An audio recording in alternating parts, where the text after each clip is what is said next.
Alright, so if you're getting into 22 long rifle for long range, there's a pretty steep learning curve, and at least for me, maybe I just have a learning disability and I don't know how to search the internet, but I was having serious problems finding the information that would have really helped me out.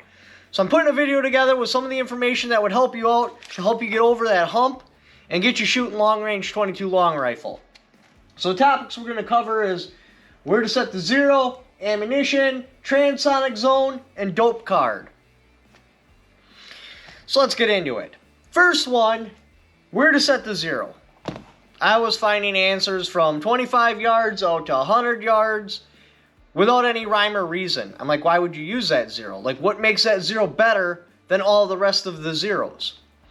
So I wind up going through the dope card myself and picking out a zero. I chose to go with a 50-yard zero because with a 50-yard zero, if you'll notice inside this card here, with a 50-yard zero, you're basically point of aim, point of impact from 30 to 60 yards. And you're within 1 inch of where you want to hit when you aim from 20 to 70 yards. That, for me, is the most usable zero. Yes, I know you could go with 100, and that would probably be better for extreme long range, but, you know, what if I want to blast a squirrel or something? You know, I want a usable zero. You do the same thing with an AR-15. 25 meters, 300 meters. This way you have 2 points where the zero intersects, and it's at its highest point at 150 meters. 308, that would be 25 yards and 200 yards. I believe the highest point on that is like 70 or 100 yards, and it gives you the most usable zero. With that zero, there's a huge section of area where your point of aim, point of impact, or really close to it. With a 22 long rifle, everybody will have their preferences. That'll depend on your particular rifle, barrel length, and ammunition.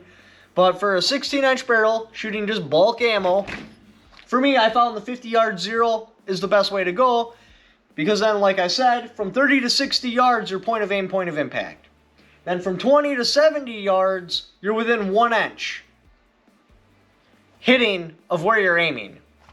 For me, that's the most usable zero, so that's what I went with. Next, ammunition. What type of ammunition do you want to run?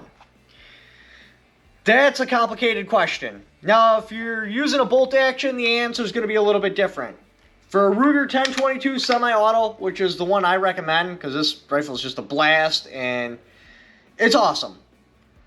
Unfortunately, how it feeds the ammunition in, sometimes it'll put a huge gouge in the bullet, which will make your bullet do crazy stuff.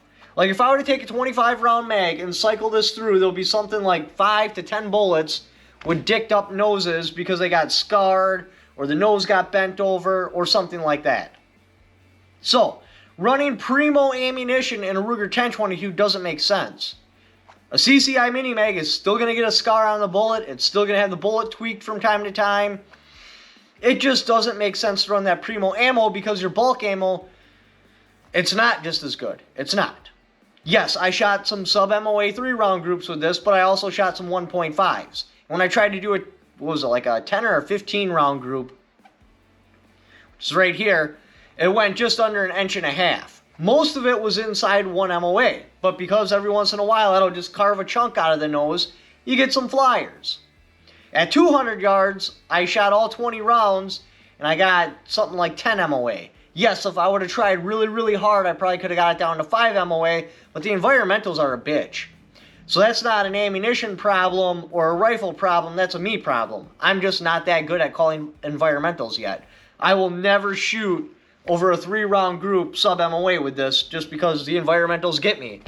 Pull the trigger once, the wind's doing one thing, pull the trigger again, it's doing something else. Boom, my sub-MOA group's gone. Alright, so here's my target. Got 1, 2, 3, 4, 5, 6, 7, 8, 9, 10, 11, 12, 13, 14, 15, 16, 17, 18, 19, 20. 5 MOA is definitely realistic with this particular rifle. So, what I'm trying to say here, unless you're running some bolt action or single feeding each individual round in, it makes no sense to buy that primo ammo because it's not going to escape how these rifles feed. Just sometimes, every once in a while, It'll take a round and it'll carve some of the lead out of the nose. It just does. So even on primo ammo, you're not going to get the accuracy you could have gotten because the nose has been destroyed. So I recommend just buying as much bulk box ammo as you can, because you'll get a lot better with more trigger time than you will with putting some sort of Gucci ammo in here that you're still going to have between 5 and 10 rounds get dicked up while they're feeding in out of like a 25 round magazine.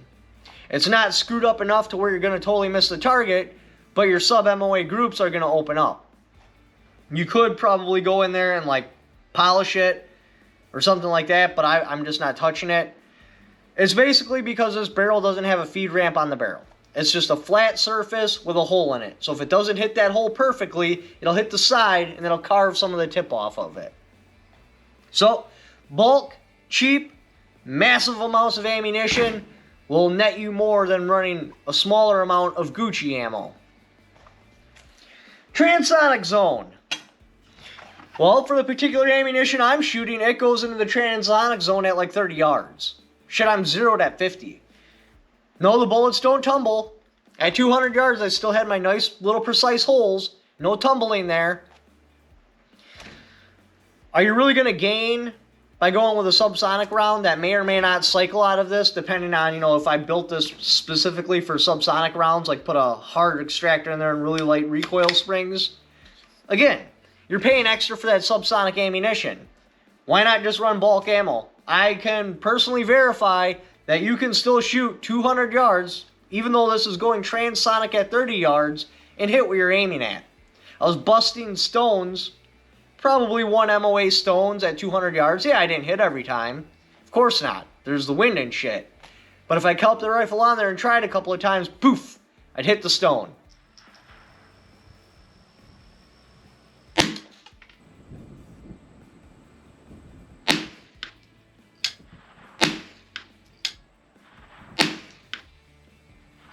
Barrel must be warm enough because now it's shooting a little high. So, I would not worry about the transonic zone. I would have it rather get to the target quicker and have less environmentals than have a slower moving projectile and have more environmentals on there. I think the environmentals would screw you up more than having a bullet that doesn't fly through the transonic zone. It's just my opinion. Next one, dope card. This is something I'm struggling with. I'm struggling with this one hard. Even my Kestrel, when I put in the proper information for this rifle and this load, it just gives me some wild-ass numbers that don't compute. Like, for example, it said I should come up 16 point something MOA at 200 yards. My real come up is 26.5, so it was off by like 8 MOA. Alright, now to put a couple in the dirt and see how close I am. Oh shit, I was way low.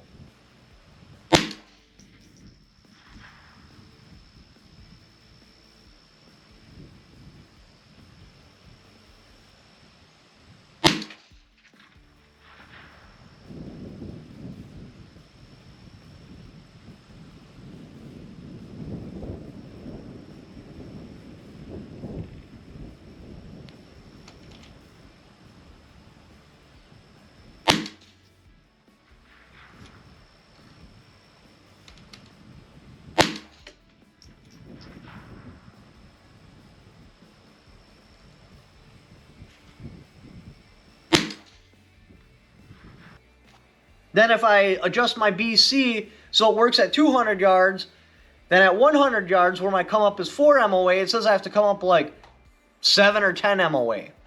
So, I haven't figured out the dope card yet. I haven't found a ballistic calculator, and I've tried several ballistic calculators putting in the actual information, and they just spit out wild-ass numbers that don't compute in the real world. Like I said, even my Kestrel, when I put in the information, the real information for this rifle, it spit out some wild-ass numbers that didn't compute. The Kestrel had actually computed at 100 yards, but it didn't compute at 200 yards. All the ballistic apps I go through are just way off on all of the Kestrel was the closest. Now, for me to use a ballistic calculator and make this work, so it is accurate at 100 and accurate at 200, I had to literally change the velocity to 2,097 feet per second in the BC .033. And then it worked at 100 yards and it worked at 200 yards. Will it work at 300? Probably not. But it works at 100 and 200, so I figured that'd be the best way to get as close to 300 as possible so I can shoot 300. I'm probably going to have to wait till winter time to shoot 300. This way there's snow on the ground so I can see a little pock when I miss and then I can correct. So right now, how I'm doing my ballistic card is just trial and error. I simply go out to a range with a backstop that has dirt and I shoot.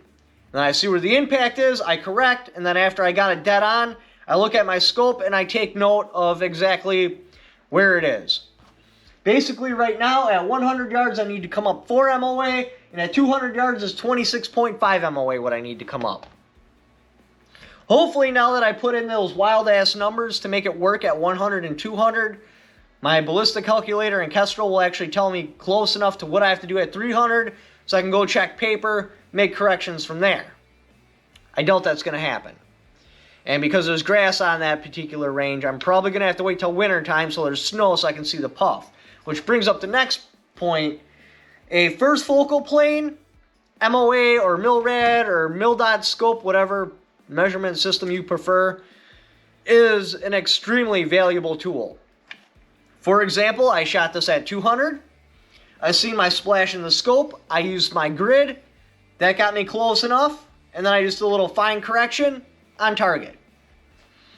At 100, same thing. Like I'd shoot, I'd see an impact, and then I'd be like, oh, I'm that far off. Throw on the correction, done. I wouldn't even have to throw on a correction. I could have just used the Kestrel's numbers, shot, seen where the impact is, then used that grid, went over to my target, and started shooting. Basically, what's going to happen, I don't have my marker, but you got your crosshairs and then a bunch of dots in the scope. So let's say I didn't have the time to correct at 200. I'd shoot, I'd see the splash on the little grid, then I'd move the grid over top of my target and shoot again. That's simple. Easy. But if you don't have a first focal plane scope with some sort of target reticle in there, well, that's a little bit different, because then you just have the splash going out into no man's land and you got to use like Kentucky windage and just guesstimate where about it'll hit, which you can do effectively. People did that for years effectively. That's not a problem. You can do that. It's just a hell of a lot easier if you have a gridded out scope. Anyway, that's what I've learned so far with 22 long rifle at long range. I'm sure as I keep going, I'm going to find out some more information and be able to help you guys out even more. But anyway, thank you for watching. Like to support the channel, got my Patreon right there. And I also have affiliate links in the description down below. Just by clicking on those links, even if you don't purchase what that particular link is for, just clicking on that and then doing the Amazon shopping you were already going to do anyway. And it'll kick back for it because you came there off my channel. Thank you for watching. Don't forget to subscribe.